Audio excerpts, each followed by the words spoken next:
And all of this happened because of that man. And every single bit of it. Because of him. Ah, fuck. What a mess. What a mess. I'm coming. This is a true cry from the soul. Russia is taking to the streets again. Red Square is turning into a symbol of fear and anger. Nationalists, musicians, artists are rebelling, even those who just yesterday were shouting for the motherland. And fuck, it will all begin. Turn off YouTube. Turn off Instagram. Turn off WhatsApp. We are not fucking North Korea, damn it. Russians are being deprived of their property and homes. Pashten shtir. Stores were closing. I'm walking down Nevsky. Blokotenya has closed. The store is closed. Dear Vladimir Vladimirovich. Yes, you've lost your mind. You've gone crazy. Do you understand, authorities? Across all of Russia, they're massively shutting down the internet and communications. We are Russia, damn it. We don't need everything to be shut off. Crimea, Petersburg, the Moscow region, without connection, without internet, without hope. How is this possible today? War. The FSB is conducting raids, young people are being thrown into police vans, and by the Kremlin walls, words are already being spoken. They're being lined up against the wall. The country is entering a new spiral of repression and panic. Breaking news, friends, and new protest actions. We are asking the federal government for help, because our local authorities can't help us at all. We are unfortunate people. It turns into a vicious circle. It's like with one hand you gave us all this, and with the other you took everything away from the people. You abandoned the authorities. You abandoned our people. You abandoned us. Just abandoned us. We are declaring a hunger strike. December 18th. Now the center of protest and fear. Every evening, new groups come out there. Nationalists, liberals, artists. Some shout, enough with the war. Others, Putin betrayed us. They are united by one thing, hatred for the Kremlin and exhaustion from a senseless dictatorship. Russia is being swept by mass protests. How are we supposed to protect and defend ourselves? Moscow, Petersburg, the regions. In Rostov, families of war participants declare a hunger strike. There are no homes, the money is gone. In the Kursk region, refugees had their 65,000 ruble payments cancelled. People went out to the administration building. We have been left without our homes and other property. We had to seek shelter in other towns and villages. The decision by the Russian Federation government this December to cancel the monthly payments of 65,000 rubles has caused despair for the majority of residents in the border Kursk region. Moscow is suffocating from its own crackdowns. The FSB and the National Guard are clearing the squares, grabbing young people, dragging dozens of detainees into police vans. Among them are artists, musicians, street singers, everyone who dared to sing, write, or simply speak. Now they're extremists. Penza pickets because of the internet shutdown. Moscow and Saint Petersburg. In general, internet outages, no connection. WhatsApp has been slowed down by 70 to 80%. They're preparing to block it. Russia is turning into a total concentration camp. A cry from the soul. This is already a cry from the soul. Shut down YouTube. Shut down Instagram. Shut down WhatsApp. Make the shittiest internet in the world, damn it, in the most fucking awesome country. We are not fucking North Korea, damn it. We are Russia, for fuck's sake. We don't need everything shut down, you assholes. War hunger strikes. The money they stole from all of us, the investigative committee can't find. We're in a hopeless situation. People are protesting for housing, money, internet, hunger strikes, pickets, appeals to Putin. The war has come home and the system is cracking. Hello, everyone, and welcome to the show. Wants to lie down, but you know yourself what that could lead to. So get up, stop whining. The FSB is reacting like it's the 1930s. They're grabbing young people right in the metro. Police vans are parked in the squares. According to eyewitnesses, people are being detained even for solo pickets.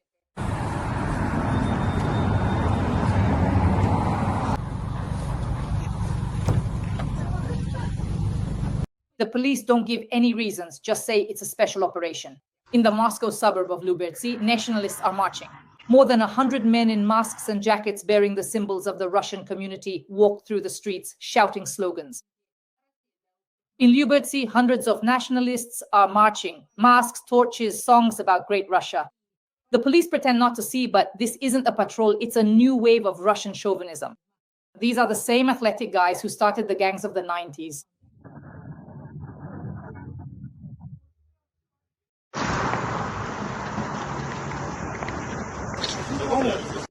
This is no accident. It's a reaction to the regime's decay. When the authorities lose control, those who believe only in force take to the streets. The police stay silent because these are their people, the very ones they called patriots just yesterday.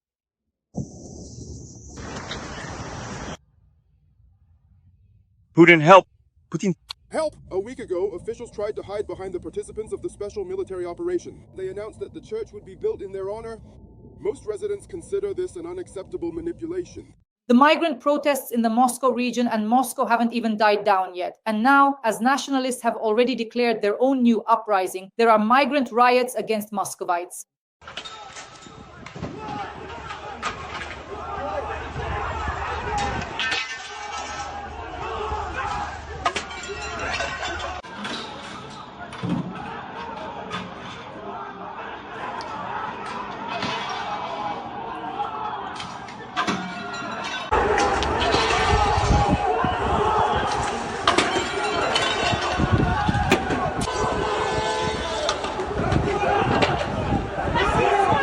And while some are being jailed for singing songs, others are being called to guard oil refineries.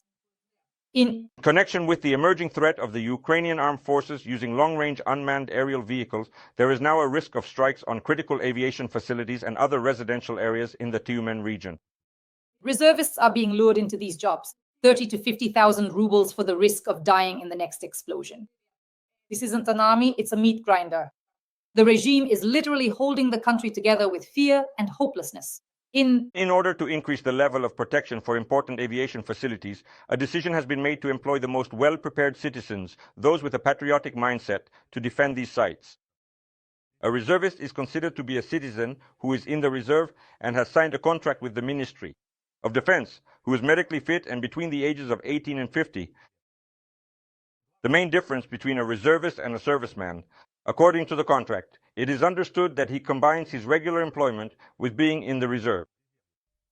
I would like to note that reservists involved in the protection of important and critical facilities are not deployed in the special military operation. They will carry out activities within the territory of the region where the important critical facility is located.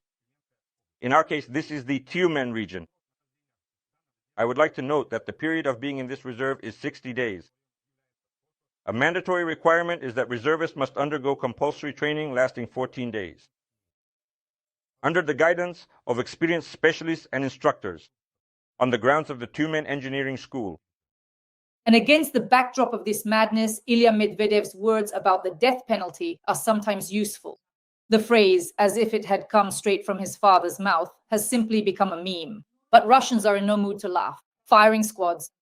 Zelenogradsk is now absolutely not a metaphor. Instead of making proper, comfortable benches for people on the renovated Zelenogradsk promenade, they put this here.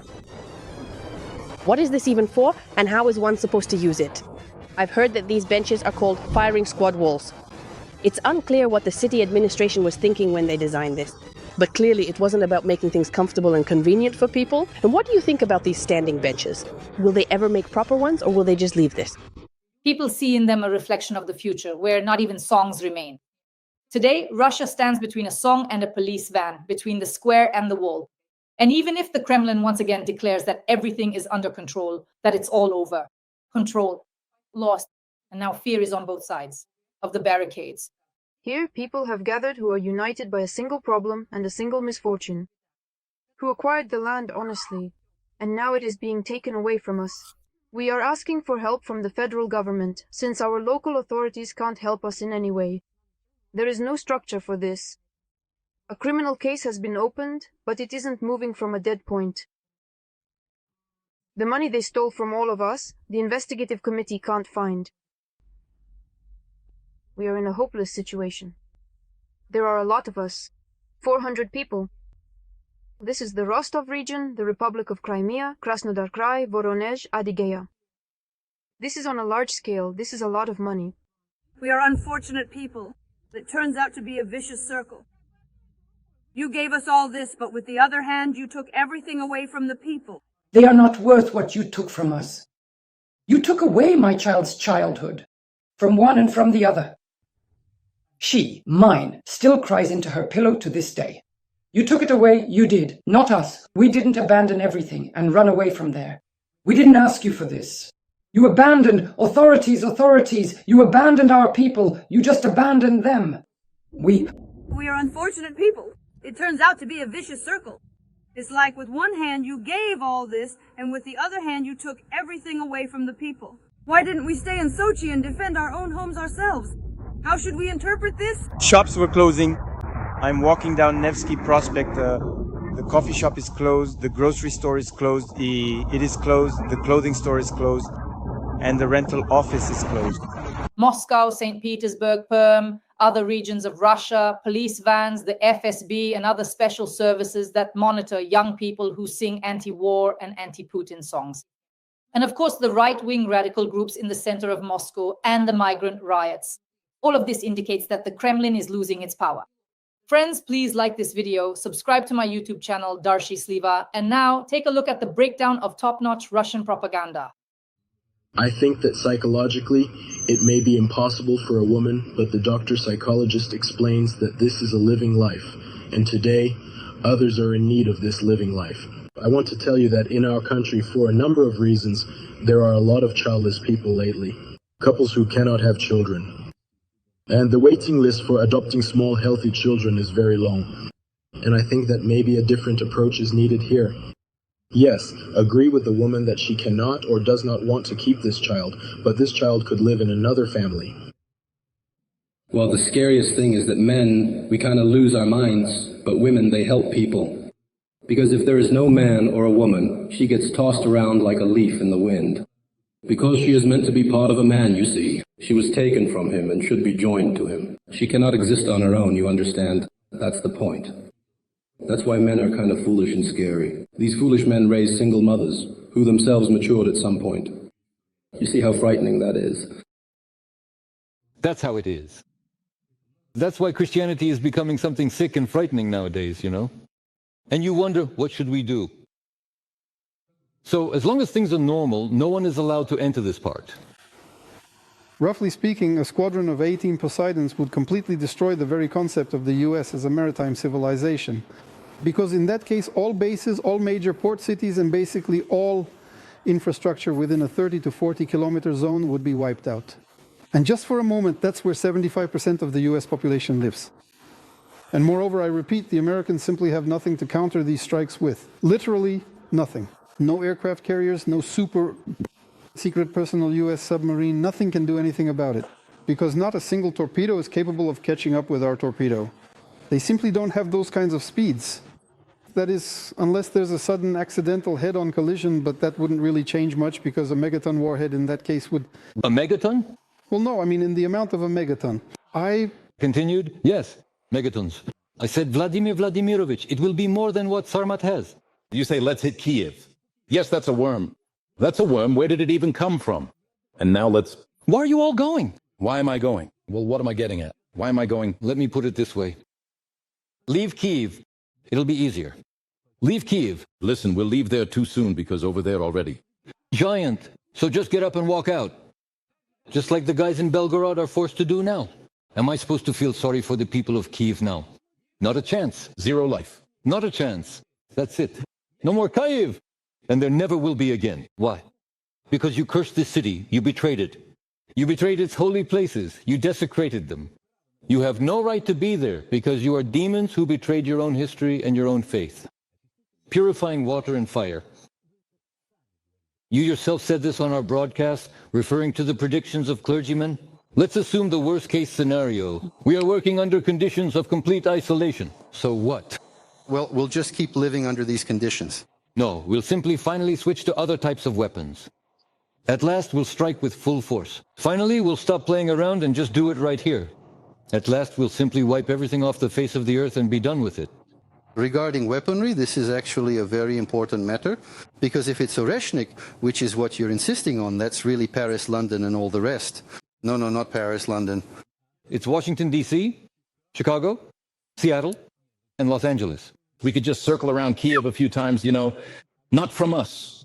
They didn't come from us. And not from us either. Who came from where? It's even possible. Let's assume the worst case scenario. We're working in conditions of complete isolation. So what? Well, we'll just keep staying in these conditions. No, we'll just finally switch to other types of weapons. At last, we'll strike with full force. Ultimately, we will completely stop playing around and simply go ahead and do it right here, right now. At last, we'll just wipe everything off the face of the earth and be done with it. Regarding weaponry, this is actually a very important thing, because if we're talking about the Hazel, that's what you're insisting on, that's really Paris, London, and all the rest. No, not Paris or London. It's Washington, Chicago, Seattle, Los Angeles. We could just, fly around Kiev a few times like that. It wasn't from us, it didn't come from us. And not from us. So who did it come from? Where from? In war, it's not this side or that side that wins. But the fierce ones, those who break the will to resist. So I'll say it again. Now, at last, we've started to take them out to hell. There will be no life in Kharkiv, or in Poltava, or in Mykolaiv, or in Odessa. These cities won't exist, and neither will Kiev. If the civilians don't realize that they've been chosen as expendable material and don't overthrow their Nazi government.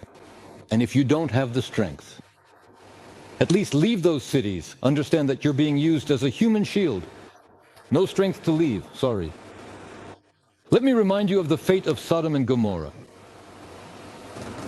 There were probably many local residents living there too, who simply and unfortunately could not leave. They were just forced to continue to live like everyone else in that area.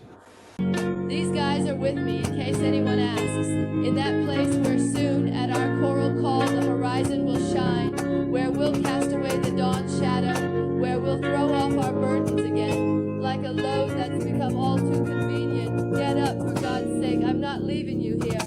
There will be a radiant, bright streak in this darkness, which is as hopeless as bitter snow on sails.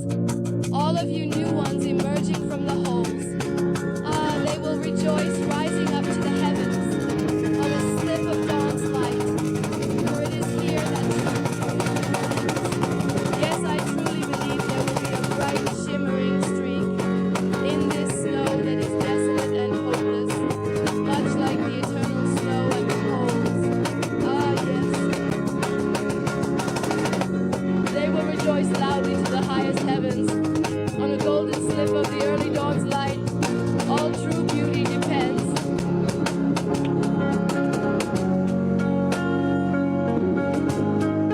I would like to express my sincere gratitude to you.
Subtitles editor, A. Semkin proofreader, A. Igorova.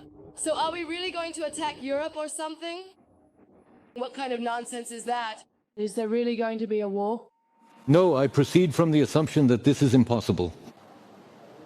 Live in peace.